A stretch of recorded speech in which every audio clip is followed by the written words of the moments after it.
Fala galera, Marcos Jagernaut, estou aqui com o Bruno Pina. E aí, Pina, beleza?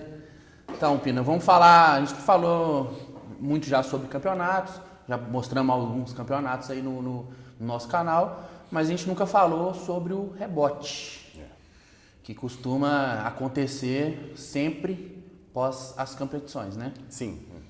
Então a gente tem lá, o pessoal costuma achar que o rebote ele é pela quantidade de comida que a pessoa come depois do campeonato, come muito lixo, né, muita porcaria. Sim. Mas eu posso te dizer que, independente do que você for comer pós-campeonato, o rebote ele vai vir mais pela desidratação e ingestão normal da água. Sim, sim. Porque, na verdade... Também. Sim. Principalmente porque naqueles últimos dias ali, no finalzinho da preparação, o que a gente faz? Corta a água e só come alimentos com alta carga de sódio. Sim, também, né? Na verdade é um conjunto de fatores, né, Marco? Sim, para o pessoal ter uma noção mais ou menos de como funciona o processo de finalização, porque é praticamente a base é a mesma. Mais ou menos igual.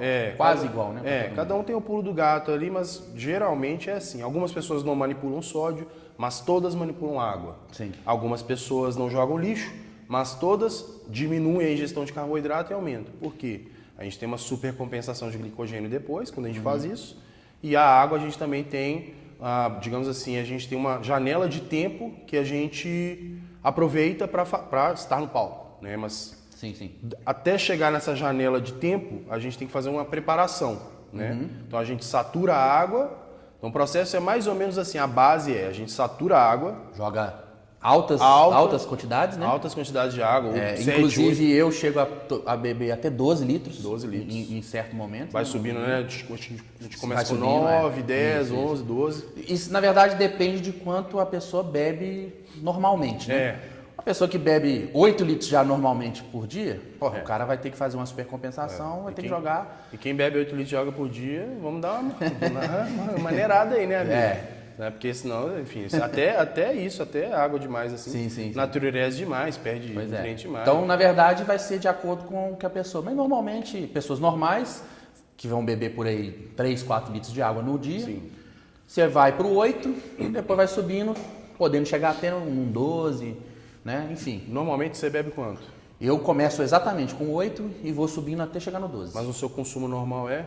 Do dia a dia? 3, 4. 3, 4. Então é o uns padrão. 4. É o padrão, né? Isso. Basicamente dobra a ingestão de água e vai subindo. E vai subindo Porque gradativo, o corpo, o corpo ir entendendo que tem água demais, então a gente tem que excretar mais. Exatamente. E aí que tá o negócio. Aí você, de repente, continua excretando, porém você vai cortar a água quase toda, né? Faz um corte Ainda adulto. não. Faz um corte muito... E esse corte a gente joga numa ingestão de água tão baixa que, na verdade, assim, é o ponto ideal. É uma ingestão de água baixa, porém é o suficiente para a gente ter o mínimo de água necessário para sintetizar glicogênio. Né? Que é na hora que a gente começa a fazer o carboidrato. Exatamente. Então o que acontece? O que a gente faz? A gente joga a água lá embaixo e no momento que a gente joga a água para o patamar que é só o que a gente precisa, a gente coloca uma quantidade de carboidrato proporcional a isso. Aí é que entra o feeling do treinador, de saber quanto de carboidrato que ele vai jogar para o atleta, quanto de água que ele vai, né, quanto de água que ele vai usar nessa fase. Então, por exemplo, tem atletas que vão usar, sei lá, 4 litros, outros vão usar 2, né? Enfim, aí é cada um seu quadrado, né? Mas o fato é que a gente teve um aumento de ingestão de água gradativo até chegar num ponto bem grande, muita água. A gente corta de uma vez, muito, né? Bastante. E aí entra diurético, muitas vezes, manobras agressivas. Algumas pessoas, inclusive, faz também a manipulação do sódio, que também tem esse fator também. Exato. Nesse processo de finalização, né? Joga água lá em cima, joga água lá embaixo, depressão de carboidratos, carb-up, enfim. Tem pessoas que ainda colocam uma terceira variável, que é sobe a ingestão aumenta a ingestão de sódio significativamente enquanto está com a água elevada, depois joga o sódio lá embaixo. Alguns não sobem o sódio depois, muitos também fazem isso de encaixar um lixo, outros limpa o tempo inteiro, enfim. Mas o fato é que a gente tem manipulação de água, a gente tem manipulação de carboidratos e quase sempre a gente tem uso de diurético, nem que seja natural, mínimozinho, nem que seja vitamina C, mas a maioria apela para hidroclorotiazida, alguns furosemida e por aí vai, né? Então assim, é uma manipulação agressiva, tem que ser, afinal de contas a gente quer, né, colocar o chegar físico no perfeito. Exatamente. Como diriam, a gente quer chegar igual o calango do deserto, né? Exatamente. Mais seco que o deserto do Saara. É aquela coisa, né? Treinar, ir pra academia, enfim, querer ter um físico bacana é uma coisa. Competição é outra história. É um degrauzinho a mais. Na verdade é tipo uns 5, né? A galera, às vezes o cara olha pra um fisiculturista na academia, o cara que, sei lá, tem 15 anos de estrada, aí ele olha pro braço dele, olha pro braço do fisiculturista e fala assim, pô, eu não tô tão distante desse cara, não. Ué, posso ser fisiculturista também. Só que aí você vai lá, você faz competir. Aí você faz todo esse processo que o cara passa. Primeiro que aquilo que você acha que é músculo, na verdade, você vai definhar. É água e gordura. Então, tipo assim, às vezes o cara faz um protocolozinho ali, aí ele coloca uma testosteronazinha, uma dequinha, Dá uma e aí ele fica inchado, realmente, até mesmo de glicogênio mesmo, só que ele não tem maturidade. E aí você coloca um cara desse numa situação de extrema, não sobra nada. Então, assim, o cara que está ali, ele está acostumado à paulada e, assim, ele precisa da paulada, ele precisa do extremo para chegar com o físico pronto. E aí é que vem, né? Enfim, a questão é, para você levar o corpo nesse extremo, para cada ação há uma reação. Tudo que sobe tem que descer. Então, assim, se você faz, é a mesma coisa com dieta, quem leva a dieta extrema do nada, enfim, ou em algum momento leva a dieta ao extremo, e falando nisso, é uma outra questão também.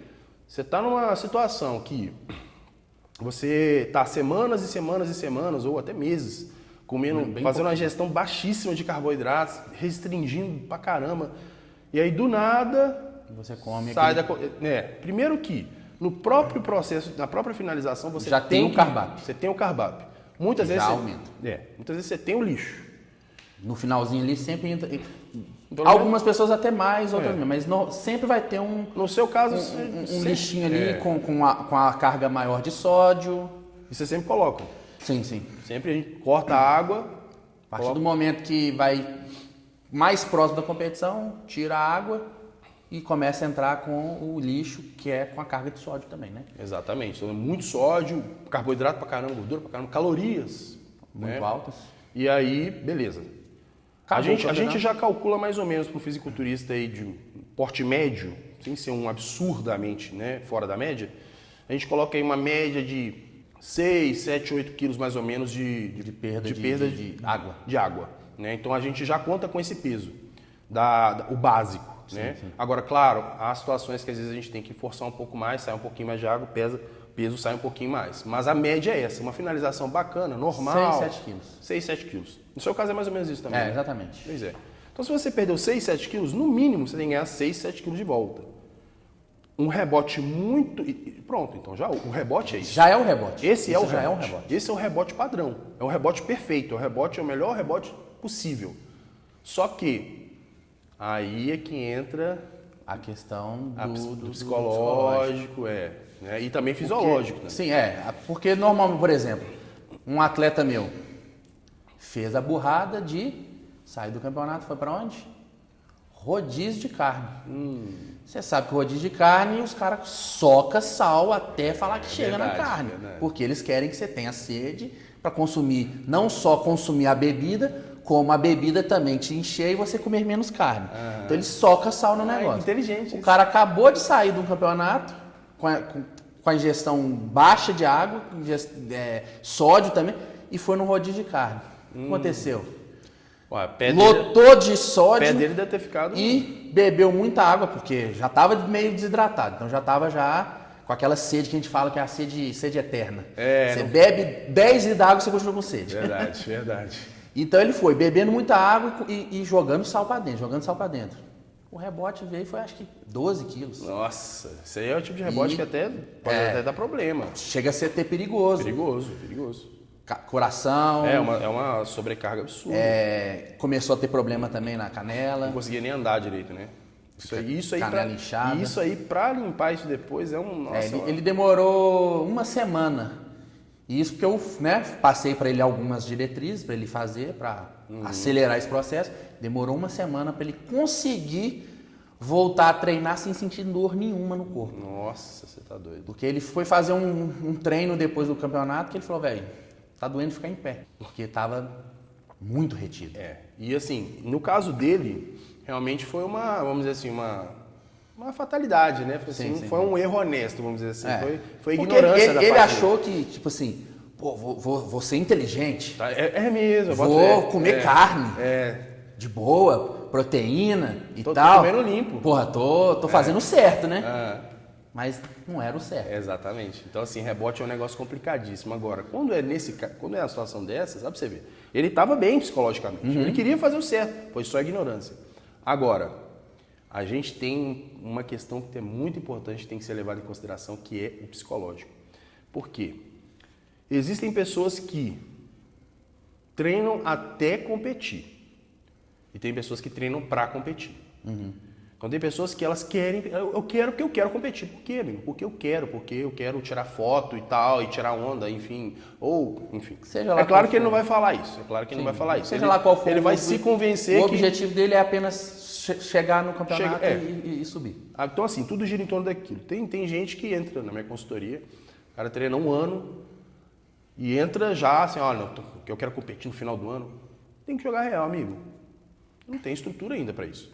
Vamos dar tempo ao tempo, vamos ter humildade, vamos treinando e quando tiver pronto a gente fala, agora tá para pensar em competir. Exato, né? Então leva tempo para você chegar nesse patamar. A competição é justamente isso, são os melhores, né? Supostamente é para ser os melhores ali. E hoje em dia está cada vez mais assim, realmente os melhores mesmo. Então assim, ele acaba pulando etapas, né? E força a barra. Isso acontece muito. Então, por exemplo, eu vou dar um exemplo de um aluno que eu acredito que você vai se recordar da história só de eu falar, que ele realmente apressou um pouco o processo e, enfim, foi difícil pra caramba para ele sustentar a preparação. Dieta. Ele já estava sofrendo ali, tipo, aquela coisa que todo mundo sofre, mas é aquela coisa que, assim, para ele tava mais difícil. Tava realmente muito complicado, mas ele é um cara, vamos dizer assim, ele é um cara resiliente, ele não se abate, ele continua firme. Só que dá pra você ver que ele tá forçando a barra, que não era o momento dele estar ali, não era nem física, nem psicologicamente, enfim. O fato é que competiu, pegou acho que numa posição que, se não me engano, nesse campeonato, acho que foi segundo lugar. Então não foi ruim não. Só que ele queria o primeiro. Ele ficou decepcionado, ficou meio chateado. Saiu, enfim, curtiu ali acho que um rodízio de pizza. Depois... Já é assim, né? Já é complicado. Já foi bem complicado. Né? E aí ele sumiu. Aí deu umas 3 semanas depois, ele me ligou de madrugada. Tava vendo filme e tal, curtindo acho que era um sábado, acho que tava curtindo, tranquilo, relaxando, né? Descansando. Aí quando foi 2 horas da manhã, eu peguei o celular aqui. Aí atendi ele. Ele falou assim, Pina, eu não aguento mais, cara. Por favor, me ajuda, Pina. O que foi, cara? Eu tô no 4º pote de mumu e eu não consigo parar de comer. Tipo assim. Deu uma compulsão alimentar, né? Exatamente. Então, assim, ele já durante a preparação foi foda segurar o psicológico dele. Ele realmente. Dá pra você ver que ele não estava preparado para aquilo. Então, a gente, de todas as formas possíveis, eu tentava segurar. Ele quebrava às vezes, voltava, enfim, fazia aquele manejo ali, mas dá pra você ver que não era o momento. Então, assim. Como, né? A gente foi. Eu fiz o meu papel, enfim, tentei dosar ali. Mas, meu amigo, depois, igual eu te falei, 4º pote de mumu, não conseguia parar e chorando, literalmente chorando mesmo, enfim. O cara tava mal.